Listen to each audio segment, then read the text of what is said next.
And we are live here on another episode of Believe in Kentucky.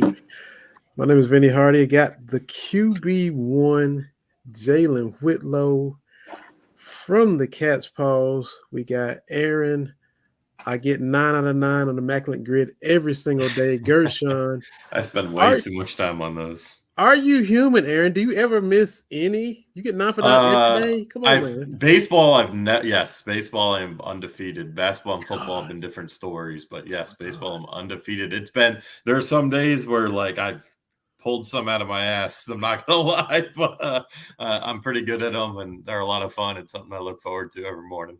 Yeah, unbelievable. So good stuff, man. Y'all see Aaron tweeting out his 9 for 9 Yeah. immaculate every Yeah, day. me and Jeff Drummond go back and forth on those all the time. We're comparing notes on those at practice before practice every day. Got to get Jeff on here too, man. It's been a minute since reached out to him. But it's game one, fellas. Week one, game week. Finally here. Summer's over. Camp is over. A real opponent. Ball State Cardinals are coming in here Saturday at noon. We did our picks last week. If y'all didn't hear, check that out. We went game by game. But what are we expecting? What are we hearing? What are we thinking? Anything catching our eye or ear or anything this week? Yeah, I mean, it's not as much what we're hearing. I think now we're at the point of the season where no news is good news, right? I mean, there's been no new injuries to report. That's always good. I haven't heard anything outside of just the expected stuff. Which they're really off the top of my head, outside of Ben Christman, the offensive lineman transfer from Ohio State, and then Nick Hall being out for the year. I don't think there's anything that's going on that's week to week, day to day right now. So I think they're in pretty good. At least that's been nothing's that's leaked out at least. So they're in good shape there, and it's really just getting on the field and playing football now, which is the most fun part of everything. So, I'm sure we'll dive into Ball State a little bit. I've pretty much caught up on just getting everything I need to know about them done. And, they're obviously Kentucky's given a lot of respect to them, and they're not going to overlook them. They play these MAC teams pretty much every year at this point, and it's always a good opener. And it's never the first half of openers are never pretty, and I have some numbers behind that. But usually they pull away, and things end up going pretty well. But we'll see. Yeah, I think, like you said, good. No news is good news in football season around this time, man. You don't want any news, outstanding news for sure. But I was watching the interviews the past couple of days, and it's business as usual. Sound like, man. How it goes. First week of the season, you're just trying to, like Coach said, you're just trying to get guys to play clean. Yeah, and really just like the first few games of the season, right? Just to play clean. Don't give up the big plays on defense or minimize the big plays, and don't kill yourself with turnovers and penalties on offense. At the end of the day, That's just what it is. I do think that they are going to come out and be exciting on offense. I just think that the pass game is going to be, much improved from last year, which is not hard to do, but I do think it'll be much improved. I think you got a quarterback who can throw it, man. But most importantly, man, you got I think you shored up the offensive line a little bit, and you got a better receiving core.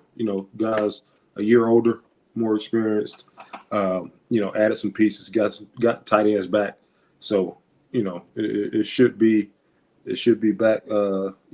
Back to what we kind of saw in 2021, potentially better, and that's what people are waiting to see. Yeah. I think for me, the thing maybe is the way, and after week one, I think should go away. The way they answer questions without trying to take shots, but end up kind of taking shots anyway. The was it Stoops? I mean, he frustrated with the tempo. He was just talking. Yeah. He was just talking normally, wasn't trying to throw shade, but just there were times that we can go 2 minute, but there are times we need to have all of various different types of tempos where we can go different speeds. We can go 2 minute, or we wait till there's 2 seconds left on the play clock, and that was basically it. There was no in between. and he wasn't trying to like throw Scangarello under the bus, but just the question, that's the way it was. I think after there's games, it'll be what do we need to clean up? What do we see about this? But stuff, it's just that's just the way it is. They aren't even trying to refer to stuff from last year, and they end up doing it just answering a question. Right. I mean, even if it was Cohen last year and that was the struggle, like they're just talking about what they have to improve upon. I don't think they're necessarily taking shots. There's a lot they need to improve upon, and some of that was Scangarello, some of that was personnel, some of that was on Stoops because the offensive line clearly wasn't where it needed to be from a player standpoint, and they miscalculated that. I mean, it is what it is. Everyone gets a little bit of blame on it. So, Skang obviously is going to get the brunt of it. He's the offensive coordinator. It's his baby. It didn't work out. But I think that, the tempo that he brought up a lot on Monday, I think that's a great point. And the other thing that we heard Monday, we heard Tuesday, we heard last year is the verbiage and cutting that down and simplifying things. I mean, DeKel Crowd has kind of told me just the way they talk in this offense is easier for wide receivers. That's pretty much what he told me. It's just they're simplifying things. There's not as much thinking. It's going out and playing football, and that's what these guys are best at. So I think, again, I don't think there's any shots like you were saying.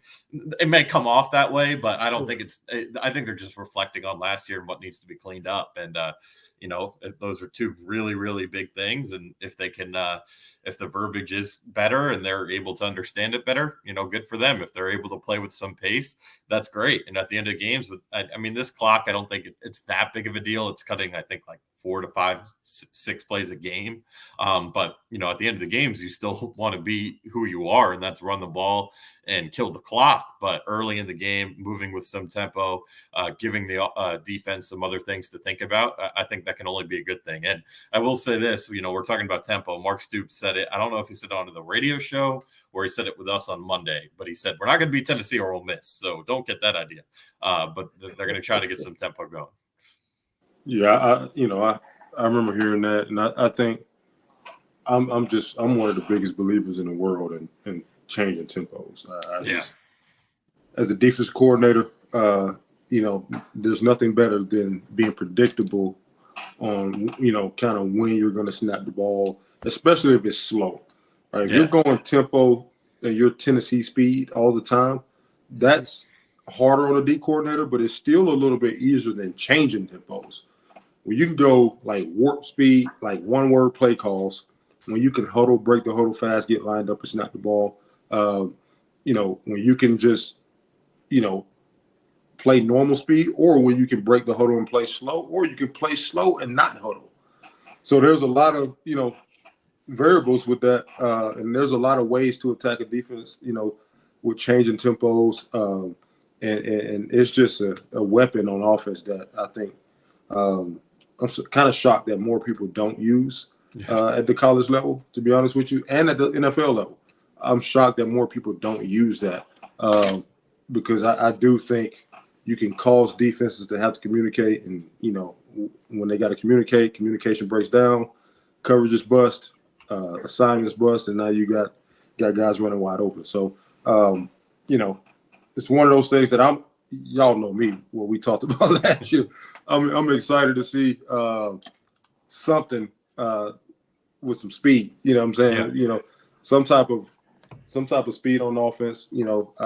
Absolutely. I'd rather watch paint dry than watch offense snap the ball with 3 seconds on the play clock. I mean, I rather turn the game off. It's just that's boring. So I'm glad to see that. I remember a couple years ago, man, they had Will Levis and those guys, one-word play calls, getting the ball snapped fast, breaking the huddle, getting the ball snapped fast. That's the type of football that I think people like to see. Is exciting. I was going to ask you that anyway, and you kind of answered it. You like changing tempos, but did you have a favorite tempo? Like you look on the stove, you got high, medium, low. What was your favorite tempo? You like all of it, but what was your favorite if you had to pick, your type of pace going down the field? I've never been in an offense where we were just like warp speed. However, I do like the idea of playing fast. I always thought that if we can get the play in fast and get it out fast and get set fast, that we're gonna catch the defense off guard somewhere. And if there's a play call that has options, for instance, we'll call a play where we'll call a run to one side and some type of screen to the other. Most people do that. Or we'll call a play where we'll call a run to one side and some type of quick game concept to the other side. Or we'll call a play where we'll call a quick game concept to one side and a drop back concept to the other side. So what happens is, or we'll call a play where we call a true screen where we're getting linemen out to one side and a receiver screen or like a bubble screen to the other side. And that way you kind of give your quarterback options, because a lot of times when you tempo, you now have to, inform your quarterback and your team that you don't know what to expect from the defense. A lot of times when teams tempo, defenses come out and be a lot more vanilla. They're not blitzing as much. They can't sub in all their sub packages as much. They can't, play games up front and twist and whatnot. They can't play these complex coverages. So you kind of strip them down and make them a lot more simple. So for the quarterback, it's easier to digest. It's easier to process. So a lot of people think playing fast may mean, you may confuse your quarterback by playing fast. Well, a lot of times you're confusing the defense, and the defensive coordinator is trying to get out the most quickest basic call he can get just to get guys lined up. Their whole thing is just get lined up and play football. So if you got a defense just thinking, let's just get lined up, you got to get advantage, because usually they're going to get lined up and play some type of country cover 3 or cover 2 or basic cover 4 quarters coverage. And now if you equip your quarterback with beaters, or, you kind of double play called it, and where you kind of put 2 plays into one, and now no matter what the defense does, you usually have an option. Now, obviously the defense is going to win sometimes, especially if they got good players. But at the same time, a lot of times offense win more than not. I mean, there's a whole list of cut-ups on Huddle, or not on Huddle, but on YouTube, of Baylor back in like 2014 just throwing touchdowns because teams can't even get lined up. Tennessee as well. So that's the thing. I think it gives you a clear advantage for sure. And I think, it's not a video game, but you're playing NCAA back when it was a thing, or playing Madden, and teams hitting explosive on you and then hit the triangle button and try to go no huddle. And as if that happened to me, I would try to, as a defense, I would hit audible. I don't even know what the audible was. I would hit square and whatever, just to be something different, because I'm not going to be in the same defense because they just hit me with that. And so in real life, the coordinator's trying to change it, and they're trying to line up. It's not just going to be like the video game where, audible, and they in sync. Audible to what you hit on your controller is chaos, and it's just no way it can be smooth for them trying to change it to give a different look or different coverage. Like you said, they're just trying to line up and get down the field and be on side before the ball snapped again. And I'm glad you brought the video game analogy up, because, if people don't know, I am the Madden King. And I think I always like to play with tempo. So I will go 10 plays in a row and run the ball or snap the ball as fast as I can, because what's going to happen eventually is you're going to try to switch the defense, and I'm going to snap the ball, and somebody's going to run wide open. Well, that's the same thing that happens in real football when teams like Tennessee or Ole Miss, or who else, Auburn now with Hugh Freeze, I'm sure they're going to do some of that. And that's what happens a lot of times. D coordinators outsmart themselves, and they try to throw some type of blitz in there or whatever, and guys don't get lined up quick enough, and boom, here goes a big play. So it's a beast. And I think one reason why you don't see as much in the NFL is the NFL can't, it's illegal to run unbalanced formations and some of that stuff. So you don't get the full effect of it in the NFL. But in high school and college and middle school, and we used to use it in youth ball. When I played youth football, we used tempo, and it was a killer because we would break the huddle fast, line up in some type of unbalanced set, snap the ball, and their defense is still split in half. So they don't have enough guys to get over there. So we outnumber them by 3 or 4 guys. So we're going to the house with it. So it's tough to stop.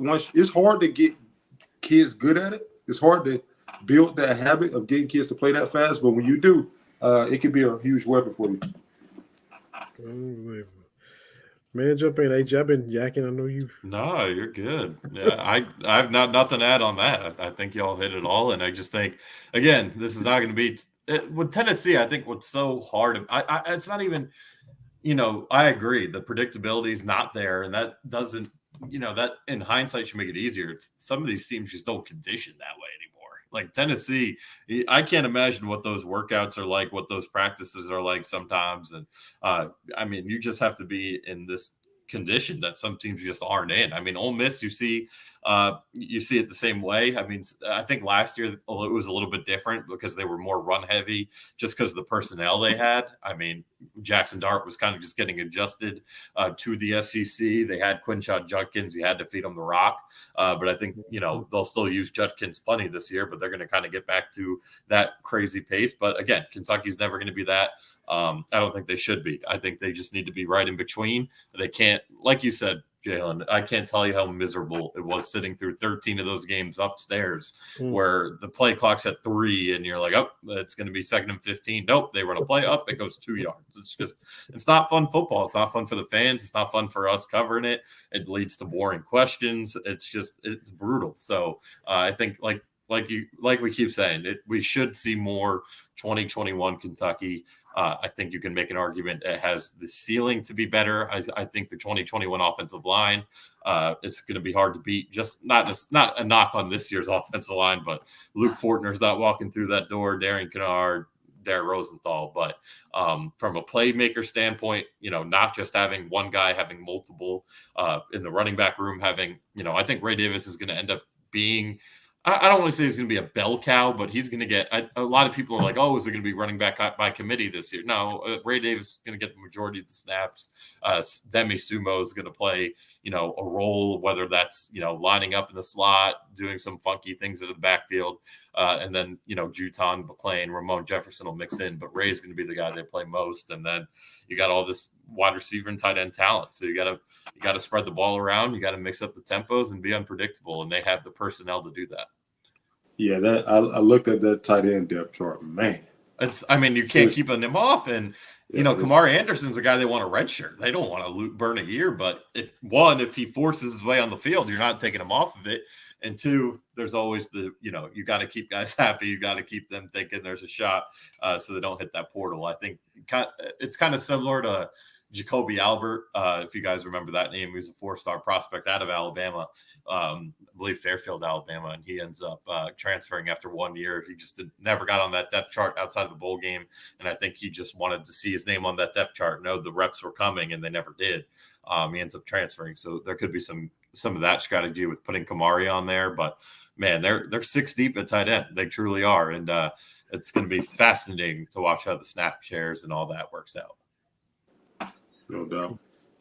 We had one dingle at tight end, one dingle at H-back. Yeah, fullback. They're just moving them around just to get them on the depth chart because Vince talking about 14 personnel and all that. Yeah, that's not happening. Mark Stoops said that because Rich Scangarillo said last year that was a real possibility. I think Mark Stoops is probably a little not wanting to hear that. Yeah, a little too soon. Too soon. The head coach also want to make sure he don't run his receivers away. Right. That's exactly right. He's got 2 really good ones he's got 2 really good ones. Another slot guy you trust, and obviously a lot of expectations for Anthony Brown-Stephens there. So it's there's a lot of bodies, and they got to keep everybody happy because that's just the way college football is right now. That's the way college sports are. That's right. As always, we're brought to y'all, coming to y'all courtesy of Believe.com. You can go there and find various different ways to listen to the show. We're live right now on Twitter at Believe in Kentucky, YouTube, Believe in Kentucky Podcast, Believe in Kentucky on Facebook, so you can interact, comment, follow, subscribe. That way you get every episode each and every week.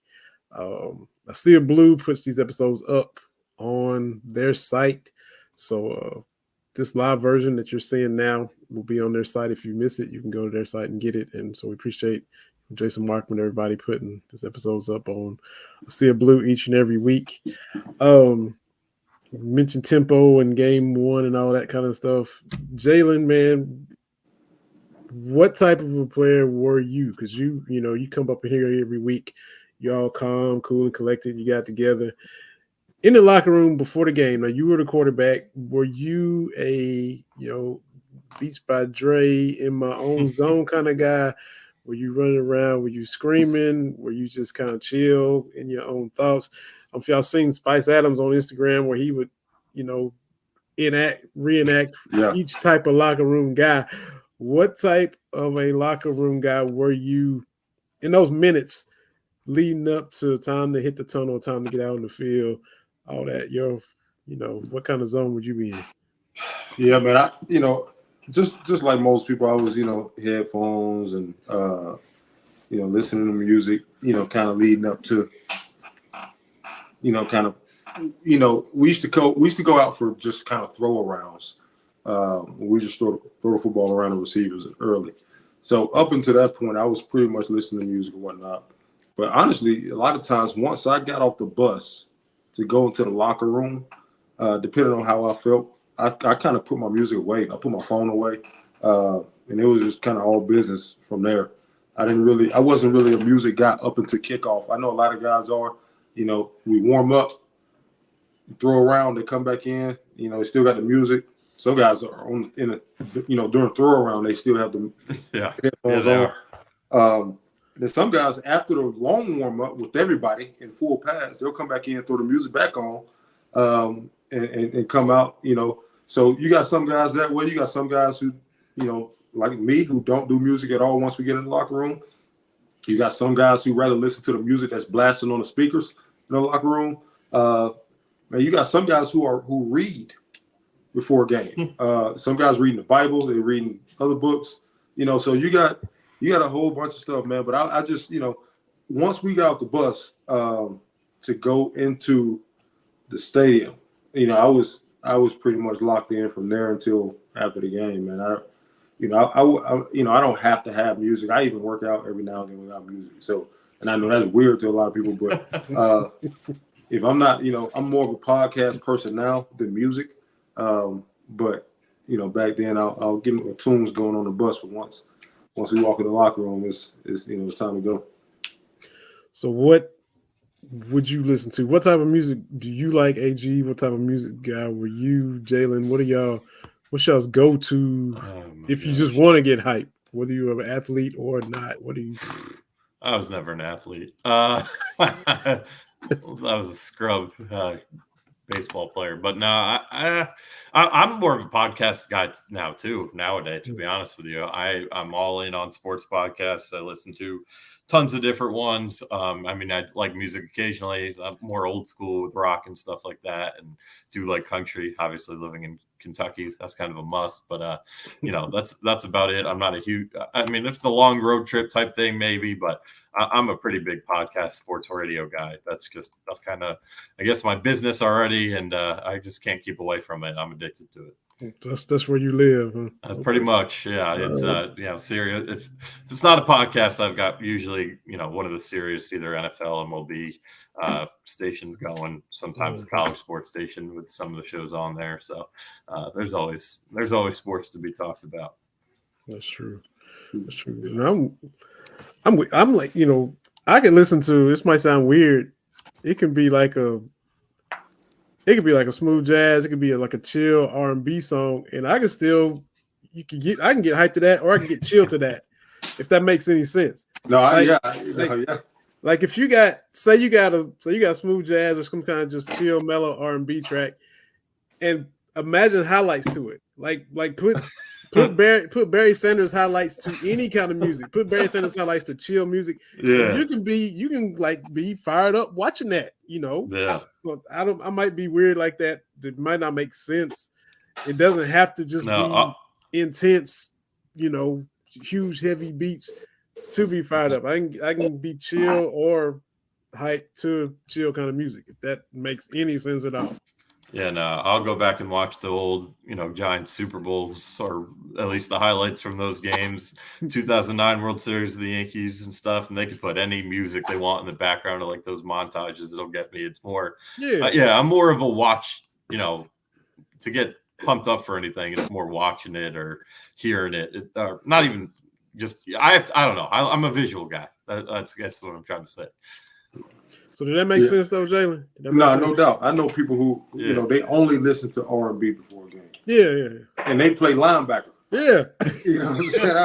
I'm like, they're trying to go hit you in the mouth. Yeah, you gotta leave that for the kickers and quarterbacks, man. But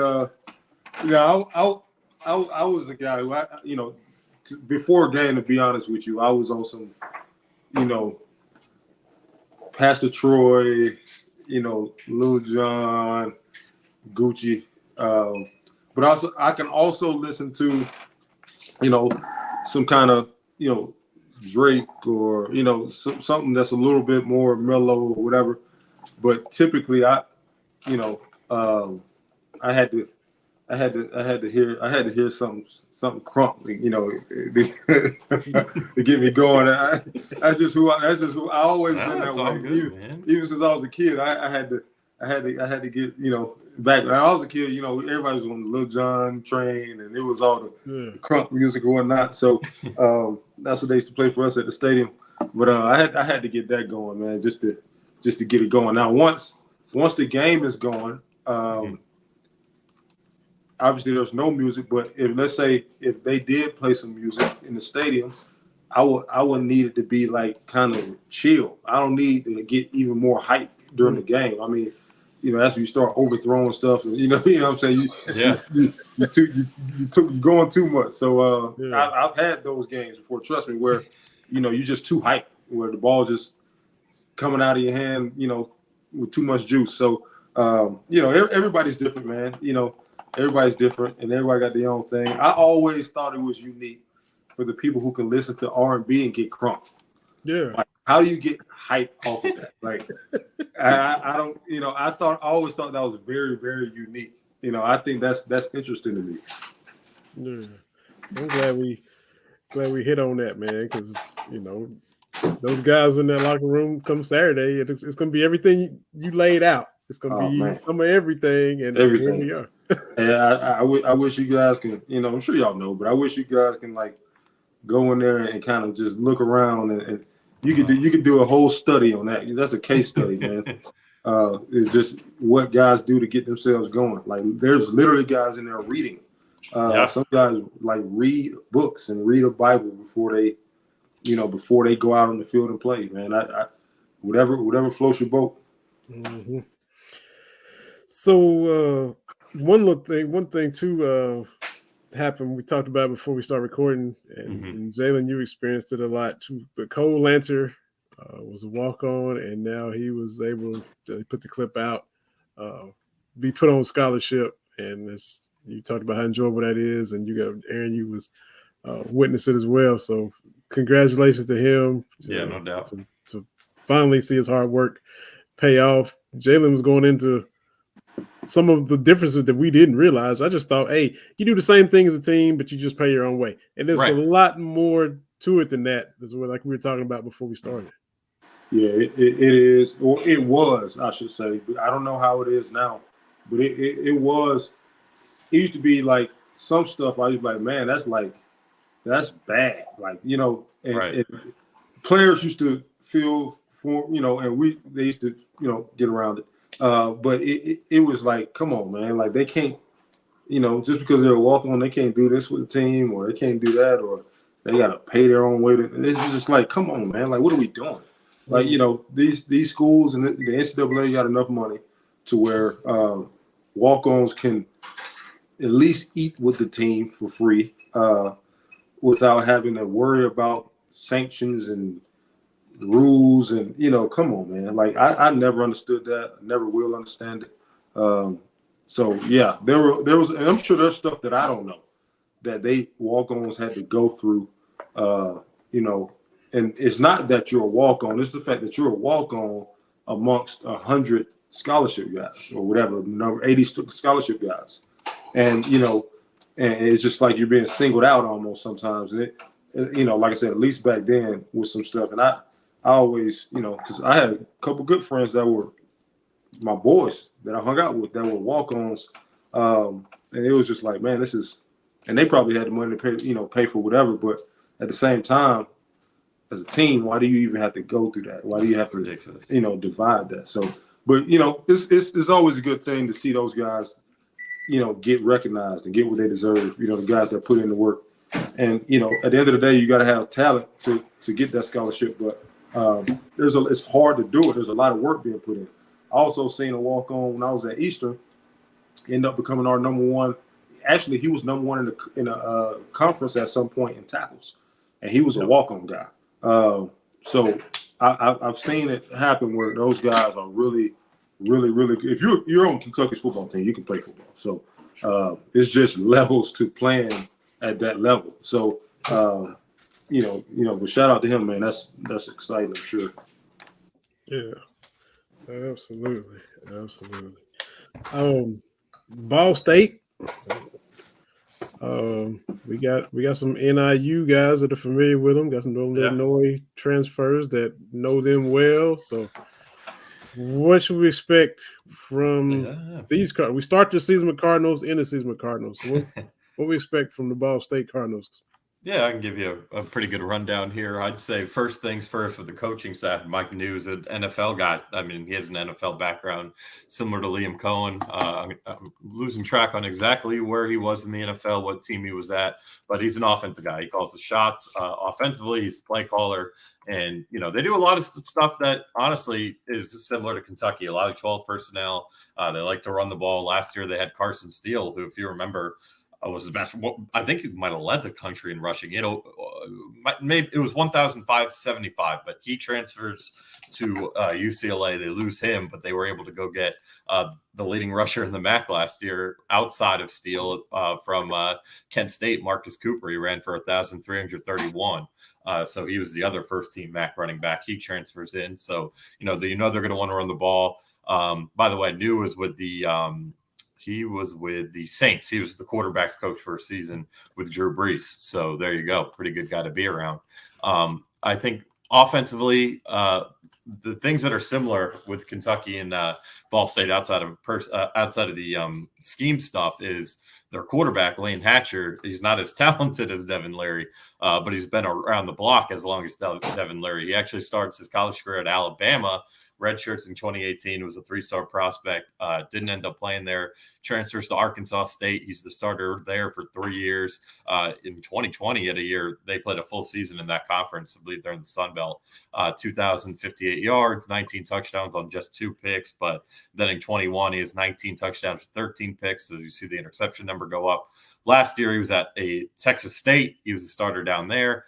12 games, 2,653 yards, 19 touchdowns, 10 picks. So he's one of, I think, 9 guys in college football with over 10,000 passing over 10,000 passing yards in his career. So really experienced quarterback, but has had some turnover issues. 4th different school, new system this year. So just similar in the sense where he's seen it all. There's not going to be much that's going to confuse him. But again, this is the SEC. It'll be a pretty difficult task. And then, a tight end. They got 2 studs at tight end, very similar to how Kentucky's loaded there. Brady Hunt, he's on the Mackey Award list, 46 catches, 498 yards, 5 touchdowns last year, though he has an ankle injury, so he is questionable. Sounds like he's going to go. And then they have a 6'7" tight end, Tanner Kuzi, who had 35 catches, 373 yards, and 7 touchdowns. So plenty of 12 personnel. Offensive line wise, bring back 2 starters, then 3 new ones. So that's the thing I'm watching with the offense that I think Kentucky might be able to exploit is in the trenches. They do return the starting left tackle, the starting center. Left guard is a transfer. And then let's see, right guard is a transfer. Right tackle played right guard last year, is moving outside. So some similarities to Kentucky on the offense side of the ball. So I'll pause there before going into the defense. Yeah, I remember watching Ball State last year. They had the running back. He was number 40. Steele. Carson Steele. Yeah, he's big blonde, long hair. Yeah. He was a beast. Yeah, they played Tennessee, and I remember he was doing well, man. He was toting the mail. They are very pro style. They want to run the ball and play action is what they want to do. So, like I said, I always believe that those teams are kind of tough to stop if you can run the ball just decent. It makes those outside linebackers and safeties really have to respect They're all linebackers in general have to respect the run, and you can get behind them, or you can get outside of them, or you can get inside of them, with the play action. So that's always tough. And D coordinators don't like any of it. No. You can run any offense. If you do it halfway well, they don't like it because it can cause issues. And like Aaron said earlier, usually the first game teams are kind of feeling this thing out in the first half, especially. So we could see that, but we can also see kind of talent take over and scheme take over for Kentucky, to where they're just the most talented team and they have a really good scheme, and it can cause some fireworks, which is what everybody wants to see anyway. So we'll see. And that's kind of going on to their defense. That's kind of where I see an area or an avenue for Kentucky here. The strength, first of all, the front seven is pretty stout, especially, their two inside linebackers are all MAC guys. Clayton Call, he's a senior, 110 tackles last year, 7 tackles for loss, 2 sacks, 2 forced fumbles. And then Cole Pierce, we're talking about a former walk-on. This guy starts his career at a walk-on. He makes third team All MAC last year, 85 tackles, 14 tackles for loss. That's a pretty damn good number. Team high 5 sacks, so and a pick. So 2 really good middle linebackers, and then a really good defensive end, Taven Woodward. He had, I believe, 4 sacks last year, and then a pretty good outside linebacker too, Sidney Houston, 7.5 tackles for loss, 4 sack guy. But then the secondary is where I have my questions with Ball State. They do have a really good safety, Jordan Riley, third team All MAC last year, 85 tackles, 12 pass breakups, no picks though. But then at corner, Nick Jones was an NFL draft pick. He's gone. So they're 2 starting outside corners. One of them has a pretty cool name, Tyler Red Potts. Pretty interesting one. He played all 12 games, only started 3.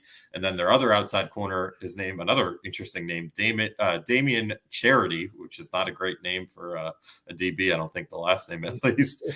Second outside corner spot. He is a transfer from Old Dominion. He only played 8 games last year and only had, I believe, 7 or 8 cornerback reps. And the year before, he made 1 start at corner.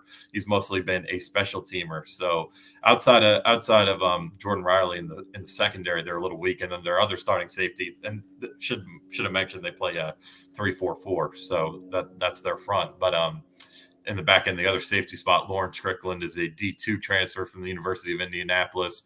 He was at Ball State last year, only played as a reserve. So they have some inexperience in the defensive backfield outside of that one safety. So that's an area where I think the 2 areas where Kentucky should and needs to take advantage is one, defensive line with Deion Walker, Oxendine. Those guys got to eat this offensive line. They're good at center. They're good at left tackle. Everything else is a question mark. And then on the defensive side of the ball, the front 7 might be able to do some things. They might be able to stop the run up the middle at least. But if you can get outside the tackles in the run game and then the pass game, take your shots on these corners, try to avoid number 3. That's going to be Jones, the safety. You should be able to have a lot of success. So again, I mean, this is a team that has the capability to stay with you, make your life difficult, confuse you with some things. But like Jalen said, there's too much talent on the Kentucky side to really let this team hang around too much here. Yeah, so like you said, the entire front 7 returning, the entire back end brand new. So I mean, starting wise, except for the safety, so it's a different look. They've done some. I mean, the MAC defenses are usually pretty good. Last year they finished. Let's see where they finished last year. 82nd, so lower end of the back half. So not great. They did have the 49th best pass defense, but again, a lot of those corners from last year are gone. One's in the NFL. So they're and they have a freshman kicker for what it's worth too. Never kicked before in a college game. Never played a college game. Really good punter though. So we'll see what happens there. Again, and one stat, I think this is really interesting. Brad White was saying today, how he feels like his team has really struggled early in games and season openers. And I went and did some research. Kentucky's allowed a touchdown every opening drive, every home opener since White has been the coordinator, and a touchdown in every first quarter. However, this is where something's got to give. Ball State last year scored 1 first drive touchdown, and they averaged 3 points in the first quarter. So they were a terrible first quarter team. So something's got to give. Either Kentucky's got to clean it up in the first quarter of this season opener, not let the other team get ahead. I will point out 2021 against ULM, though it did take 13 plays. It was a 42-yard drive because Kentucky turned the ball over on the first possession of the game. But still, Kentucky has fallen behind. Actually, they were up against Auburn, but they gave them a touchdown after. But since White's been the coordinator, they've had struggles with that first drive. But Ball State last year could not score to save their life on the first drive. So something's got to give. Interesting.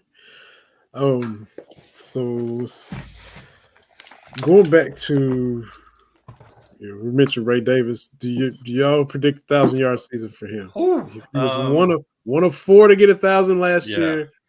Does he come to Kentucky where, better offensive line? He was raving about it as soon as he hit campus. Does he get 1,000 this year? Does he get the carries? That's the thing. I think he's going to be the guy who's going to get the vast majority of the carries. I'll stand by that. I think Juton will play. I think Ramon will play, but it will be Ray Davis. He'll be out there. There will be scenarios where he's out there on 3 downs, though. The luxury with the depth, you can keep him fresh a little bit, and then you're also going to be passing the ball. But Chris Rodriguez still, I think, had 1,300 yards in 2021. I'm not saying Ray Davis is Chris Rodriguez, but the avenue's there. There is a chance. I can't say it's impossible, but I just think with how balanced they'll be with the passing game, and they will rotate some backs in. Though again, I will keep saying that Davis is going to get the vast majority of carries. I think he's going to fall a little short of 1,000, but it's not impossible. Yeah, I think come down to carries, man. I'm not sure if he's like that bell cow like a Chris Rodriguez or Benny Snell. But I think that's not a bad thing as well because you have more guys that you can incorporate into the offense. Also, Ray Davis is more of a receiving threat than those guys. Yeah, he is more than he gets credit for. Yeah. I saw it a lot in the open practice. So they'll get him the ball. Now, he may have over 1,000 all-purpose. He will, yeah. For sure. So yeah. I think that's going to be the thing, man. I don't know if there'll be a team that's going to turn around and hand it off to a bell cow 25 times a game. I just don't. I don't. Yeah. I just don't see that happening. I think they have a lot of talent, and I think kind of what Big Dog was alluding to is he's kind of stressed on how he's going to keep those guys happy, because you got 3 legit receivers that they absolutely love from what I hear via the media. We know of 2 of them, and the third one with Brown sounds like to me that he's going to eventually be a guy that's going to be the guy at that third position, that third receiver spot. Yeah, I think so. So you want to get the tight ends involved, keep those guys involved. You don't want those guys just being rams out there and just, no pun intended, but just ramming their head, That's how it's usually been. You don't want them. They want to catch the ball this year. Yeah, man. You gotta show some love to them every now and then, even if it's one catch. But when you have a lot of guys to get the ball to, that's a good problem to have, but it does kind of open up some other problems that, everybody wants the ball. They feel like they're talented enough to get the ball. They can play on this level. They want the football. So, again, I'm sure they rather that problem than the other. Yeah. Right? But it just comes with the territory. I just don't know. I don't know. Yeah. I mean, there's only one football to go around.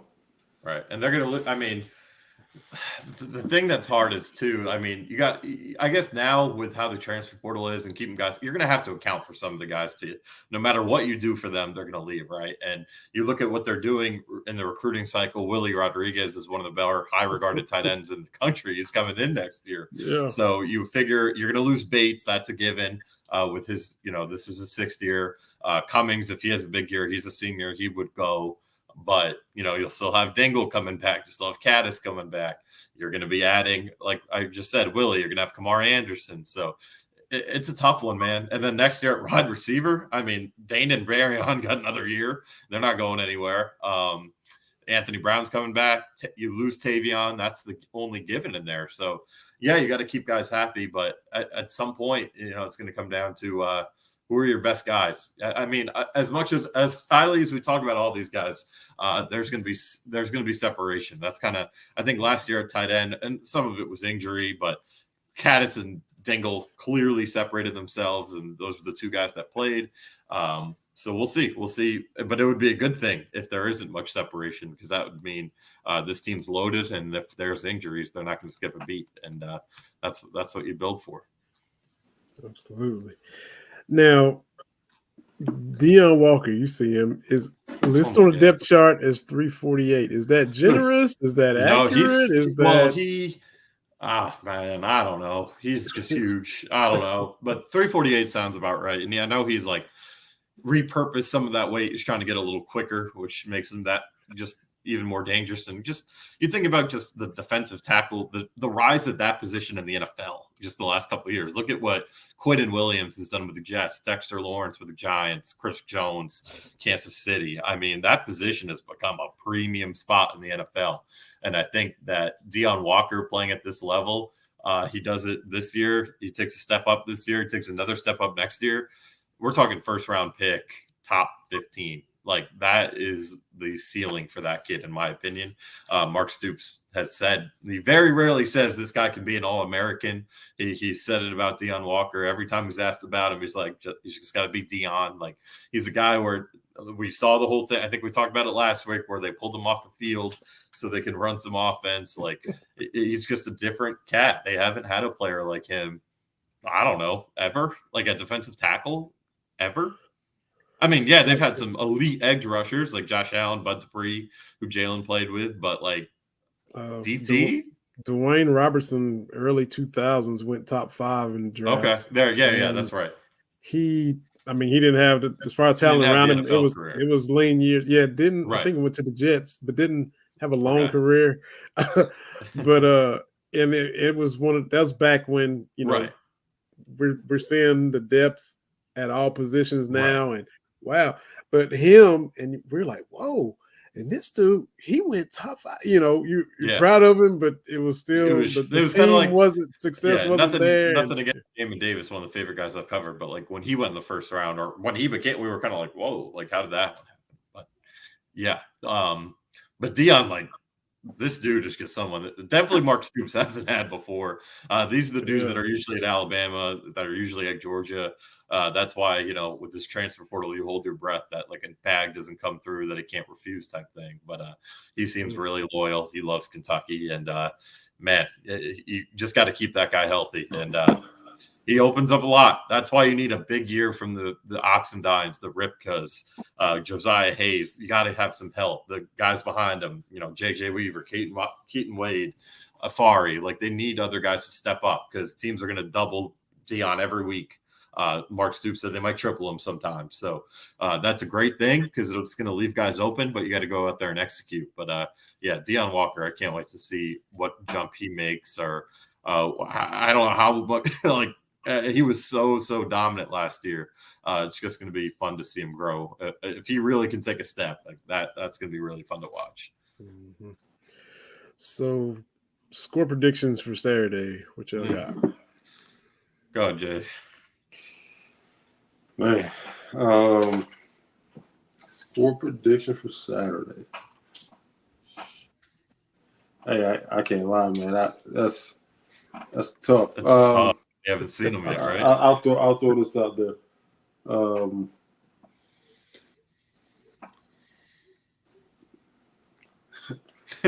I'll go 38-14. Okay. I'll go 38-14. They score on the backups.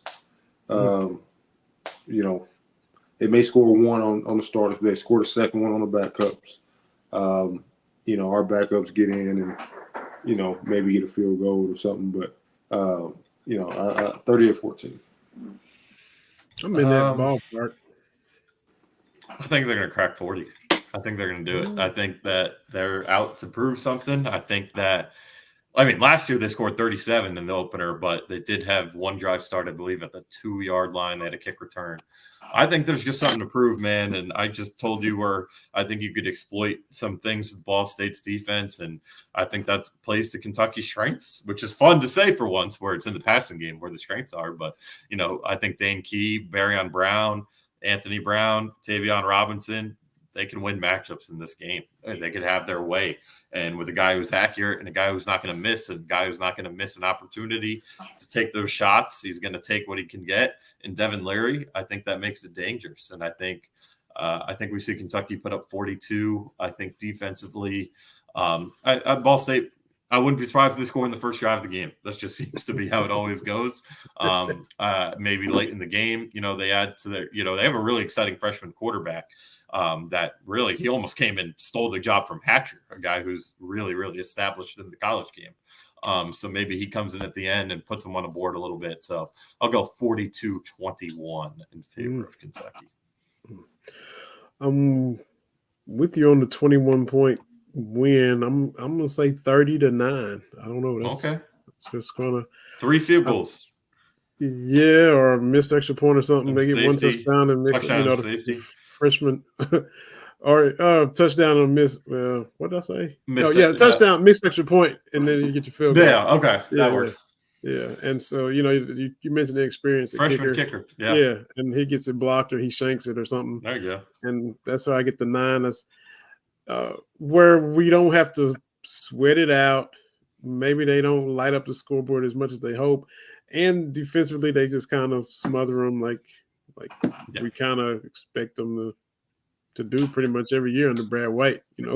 They do give up that first one, and then they kind of get their legs under them, and here we go. Let's go. Yeah, really, the only game where they had the offense kind of had their way was Toledo in 19. They scored 24, but other than that, it hasn't been much. Yeah. So that's what we hope to see. We talked earlier about thinking Florida loses tomorrow. They play Utah tomorrow, and the return trip to second game of the series. Yeah, out there, but they should have lost in Gainesville last year. Y'all picking Utah even with a backup quarterback to handle Florida. Jalen thinks it's going to be a lot more lopsided than I do, but I am taking Utah. I got Utah by 10 at least. I just think Florida's bad, and I think I think Utah is probably top 5 most consistent programs in the last 5 years or 6 years. They have been consistent every year. Yeah. Good defense, good run game, solid at quarterback every year. I'm going with that team on the first game of the season. Yeah, that's Thursday night one. In that environment too. That on ESPN Thursday night. Yeah, at sneaky, home. Awesome environment. I'm going with no doubt. Yeah. You gotta. Yeah, I keep forgetting that game's tomorrow. I'm pretty pumped up just to have that one. I know Mizzou plays, but they're playing freaking South Dakota, so that is what it is. And then I think Nebraska plays Minnesota tomorrow night, so first game of the rule era. But that one's going to be a lot of fun. I think, like I said, I think with the backup quarterback stuff, I think it'll be a little closer than 10, but I do think Utah's just got a little too much at home. The only things I see that I like in Florida's roster are I like, the running backs, Etienne and Johnson. That's as good a duo really as anyone in the conference. And they got some guys coming back on that offensive line. But, I like some of the things I'm hearing with Graham Mertz about how Paul Chris kind of sat down with Billy Napier and they kind of went over how Wisconsin misused them and there was some honesty there. So maybe I'll give him some benefit on that, but I just don't see it for Florida this year. I think that Napier's still trying to get the guys he wants in that building. I think there's just so much turnover that it's hard to translate that into much in 1 year. And there's a reason, their over under on wins is 5.5. I just think it's an uphill climb. They've got a crazy hard schedule starting with this Utah game. So I don't see much happening with Florida this year. I think 6 is probably the best they're going to get to, maybe 7 wins. But I think this one in an opener is probably a little too much. The 4.5 line that it is right now, I think is pretty fair. Yeah. I also, what do y'all feel about the TCU Colorado game this weekend? I have this TCU's better, right? TCU's better. Colorado isn't. I have the sneaky feeling Colorado's going to win that game, though. I don't know what it is. If it's just Deion, I'm all in on this idea of Deion in the Power 5. It's a dumb thought because I think what's the line? It's 20 points and it's in Fort Worth. What day is that one? Saturday? Yeah, Saturday. Okay, yeah, nooner on Saturday. 20.5-point favorites, TCU. I don't know why. Like, I just have this gut feeling Colorado's going to win that one, and then it's going to be a mess from there. But I got TCU is the defending national runner-up. They lost a lot of that roster, but Sonny Dykes is still there. They're playing at home. I deep down, is TCU probably going to win? Yeah, but I don't know why I've had this gut feeling that at least, maybe win the game outright, but I think they're going to make it a lot more interesting and get people talking a little more. I think Deion Sanders knows no one's picking them to win that game or really win more than 3 or 4 this year. Mm-hmm. I got TCU by 17 at least. Okay. I do think TCU wins outright, but I think Colorado might hang around more than people are saying. I just have this feeling, man. I hope so, but it's a tough schedule for Colorado, but it's probably the best Pac-12. It sucks that this is the last year for them, but this is like the best the Pac-12 has been in a long time, and Colorado's going to play a bunch of the beasts on that. Yeah, we got Nebraska, which we'll see what Nebraska's going to be like with the rule, and then this one in Fort Worth. Nebraska sold out their stadium for volleyball. That was so cool. Yeah, that's so cool. Which their volleyball is strong. They but got a strong program. Man, 90,000 for is that an indication of that they know that this the only time we better get in here and cheer for something good because nah, they're football team. I've actually been to Lincoln a couple times, and they're just crazy about their if the basketball team was good, man, it would be the same sport. Like they are. It's all about Big Red out there. Their fans are awesome. Look, they've been terrible football wise for 6 years now, and that sellout streak hasn't even been close to being in jeopardy. So it's a special fan base, and that was one of the cooler things I've seen in a bit with college sports in general. North Carolina, South Carolina. I'm not saying hit every game, but what y'all think about that? Yeah, some of the big South Carolina. Yeah, I like South Carolina. So if North Carolina had a good defense, I'd pick North Carolina, but they don't. Their defense is terrible. It didn't get much better. Drake May, though, is top 3 quarterback in the country, top 2 maybe. Caleb Williams is number 1. Drake May is a great quarterback. He's going to be a high NFL draft pick. I think this is a high-scoring game, but again, if I'm going to pick one team to stop a nosebleed, it's going to be South Carolina. I'll give them the benefit of the doubt, but I think that there's a path for North Carolina if their defense is improved, and we just aren't seeing it. But, it's hard to go against the SEC team here. Though I am worried about South Carolina's offensive line. It's a disaster. It's a lot of Kentucky vibes where it's either youth, out of position, injury. There's some issues there. FSU, LSU. LSU. I think it's going to be a decent game. Probably not as good as last year, or not as close as last year, but I think it'll be better, but not as close. I think. Oh yeah, that's a good point. I think it was ugly last year. Yeah, I think LSU is good on defense.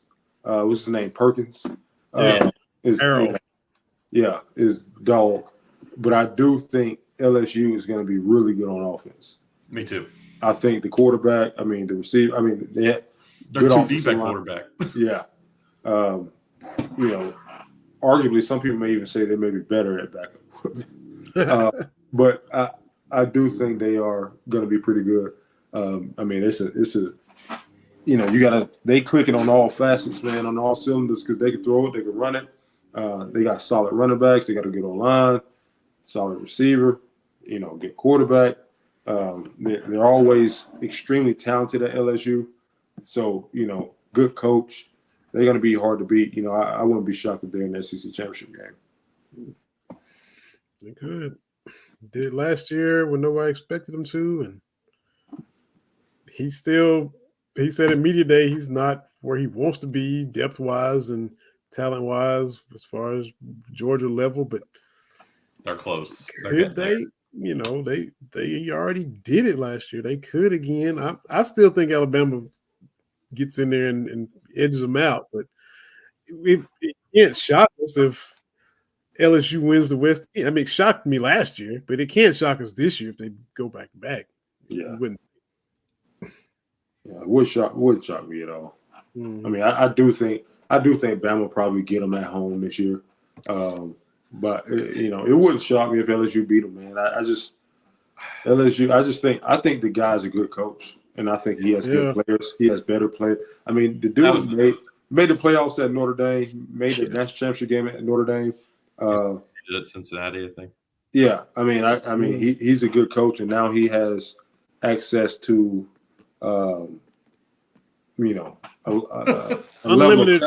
Unlimited resources. Unlimited resources and a level of talent in a talent-rich state, in a talent-rich region where it's going to be hard for him to fail. Yeah, I agree completely. I picked LSU to win the SEC West at media days, but I don't know, man. Like, the more I see out Nick Saban smiling and giggling a lot, and I see them being doubted, and I look at their offensive line, they've got the best offensive line in the conference. They're scary. Like, they can. We're gonna have to see Jalen Milroe. He's unproven. We're gonna have to see how the wide receiver position shakes out this year. But they are Alabama. They usually figured out just okay there, to say the least. But something about Alabama, the vibes I'm getting. I think they might win the entire SEC. The way things are brewing, though. Georgia's Georgia. I'm so obviously I think Georgia's going to be one or no loss team, make the playoffs, be a championship contender. But 3 in a row is like, it hasn't happened since the 30s for a reason. And there have been some really, really good teams. Like, the Florida documentary, which was a bust, by the way, just came out. But those teams, if they can't win 3 in a row, you're talking Miami back in the day. Miami, that's where I was going with that. Nebraska in the 90s. I mean, you're talking some dynasties that could Bush and Leinart, Vince Young's up there. Even Alabama, like some of the early, like 2000, they went in 2009. They went in 2000, I believe 12 was the next one. They won. They're broken up. They didn't get it done back to back to back. It's almost impossible. So they've already done the incredible winning back to back. 3 in a row is really hard, and their schedule is very favorable. Yeah, they might run the table and win that, go undefeated into Atlanta. But I don't know, man. Alabama's a sneaky national title contender. They're obviously a contender, but they're sneaky. Like, if I were to bet on it, like wanting to put it down for them, I just have this feeling it might be an Alabama year. But we'll see. And they're getting slept on too. That's what I'm saying. Like that, like this, there's not going to be many people better at that than Nick Saban. They're not putting out a depth chart. They're doubting his coordinators. And again, I think Tommy Rees is kind of similar to Brian Kelly, where I think he's a really good coordinator who has the guys now. I don't think he had the guys at Notre Dame, so especially in the trenches. So Alabama's, man, they're scary, and they got that LSU game in Tuscaloosa this year. So we'll see. I think the only time I can remember recently that LSU's won in Tuscaloosa, they had a guy named Joe Burrow quarterback. So yeah, I think Bama can be extremely dangerous.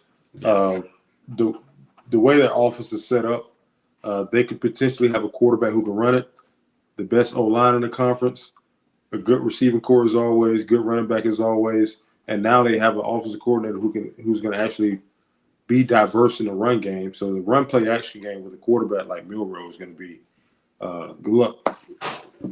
Good luck stopping that. I mean, dude is a 4.40. Some say 4.3. Yeah. So we'll see how it all plays out.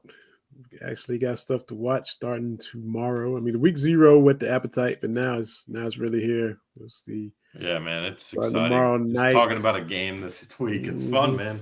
Yeah, absolutely. So hopefully it is a comfortable win. You don't have to, sweat it out.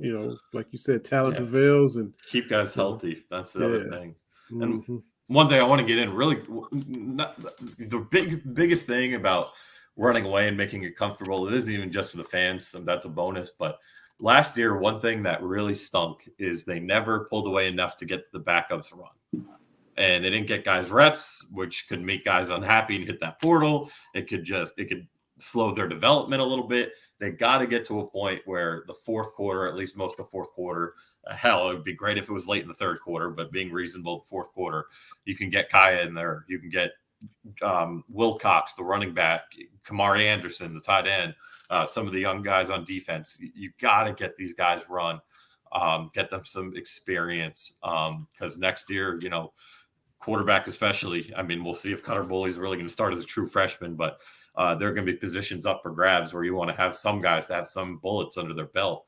They didn't get to do that last year. That's why I think that's part of the reason they had to go so portal heavy again, was because they just didn't have the experience they needed from their depth pieces. So get it into a position where you're up 3 scores, 4 scores, and you can get some kids some run.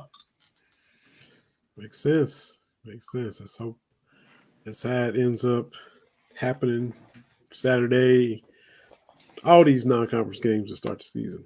You got 3 in a row. Like you should win by at least 20 at the minimum. Like we're not talking any of the big time, really good power group of 5 teams. We're talking middle of the pack to bottom end one. So, yep. Absolutely.